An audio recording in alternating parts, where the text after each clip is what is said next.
ರೂಪ ನಮ್ಮ ಜೊತೆಗೆ ಬರೋದಿಲ್ಲ. ಇನ್ನು ವಿದ್ಯೆ ಅಂದರೆ ಏನು, ಪರಾವಿದ್ಯೆಯನ್ನು ಕುರಿತು ಹೇಳ್ತಾ ಇರ್ತಕ್ಕಂಥದ್ದೆಲ್ಲ ಈ ನಾಲೆಡ್ಜ್ ಅಂತ ಹೇಳ್ಬೋದು ಅಂತ. ಈ ಲೋಕದಲ್ಲಿ ಒಂದಷ್ಟು ನಾವು ಅರಿವು ಸಂಗ್ರಹ ಮಾಡಿರ್ತೇವಲ್ವ, ಪಾಂಡಿತ್ಯ, ಅದು ಕೂಡ ಬರೋದಿಲ್ಲ ನಮ್ಮ ಜೊತೆಯಲ್ಲಿ. ಬಲ, ಪರಾಕ್ರಮ, ನಮ್ಮ ಎಲ್ಲ ಕೌಶಲ್ಯಗಳು ನಾವು ಎಷ್ಟೇ ಸ್ಕಿಲ್ಡ್ ಅಂತಿದ್ರು ಅಲ್ಲಿ ಅದು ಉಪಯೋಗಕ್ಕೆ ಬರೋದಿಲ್ಲ ಅಂತ. ಅಂದರೆ ಕ್ರಿಟಿಕಲ್ ಅಂದರೆ ಕ್ರಿಟಿಕಲ್ ಅಂಥ ಮೂಮೆಂಟ್ ಅದು, ಅಲ್ಲಿ ಅದು ಉಪಯೋಗಕ್ಕೆ ಬರೋದಿಲ್ಲ ಅಂತ. ಯಾವ ಸ್ಕಿಲ್, ಯಾವ ಕೌಶಲ್ಯ ಉಪಯೋಗಕ್ಕೆ ಬರೋದಿಲ್ಲ, ಎಂಥ ಶಕ್ತಿ, ಎಂಥ ಸಾಮರ್ಥ್ಯವೂ ಕೂಡ ಉಪಯೋಗಕ್ಕೆ ಬರೋದಿಲ್ಲ.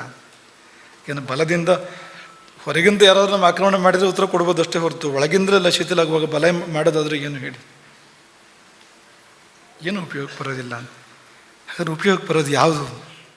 ಧರ್ಮ ಸಖಾ ಪರಮಹೋ ಪರಲೋಕಯಾನೆ. ಪರಲೋಕದ ಯಾತ್ರೆಯನ್ನು ಮಾಡುವಾಗ ನಮಗೆ ನೆರವಾಗಿ ನಿಲ್ಲುವಂಥದ್ದು ಧರ್ಮ ಮಾತ್ರ. ಅದು ಸುಮ್ಮನೆ ಸ್ನೇಹಿತ ಅಲ್ಲ, ಧರ್ಮ ಪರಂ ಸಖ, ಅತೀ ದೊಡ್ಡ ಸ್ನೇಹಿತ ಅಂತ. ಆ ಸಮಯಕ್ಕೆ ಉಪಯೋಗಕ್ಕೆ ಬರೋವಂಥದ್ದು ಅಂದರೆ ಅಷ್ಟು ಇಷ್ಟು ಅಲ್ಲ ಅಂತ, ಅತ್ಯದ್ಭುತವಾಗಿ ಉಪಯೋಗಕ್ಕೆ ಬರೋವಂಥದ್ದು ಆ ಸಮಯದಲ್ಲಿ. ಹಾಗಾಗಿ ಧರ್ಮ ಪರಂ ಸಖ ಪರಲೋಕಯಾನೆ, ಅದು ಜೀವನದಲ್ಲೂ ಉಪಯೋಗಕ್ಕೆ ಬರುವಂಥದ್ದು, ಜೀವನದ ಆ ಕಡೆಗೂ ಉಪಯೋಗಕ್ಕೆ ಬರುವಂಥದ್ದು, ಜೀವನ ಉಜ್ಜೀವನಗಳ ನಡುವೆ ಕೂಡ ಉಪಯೋಗಕ್ಕೆ ಬರುವಂಥದ್ದು ಅಂತ.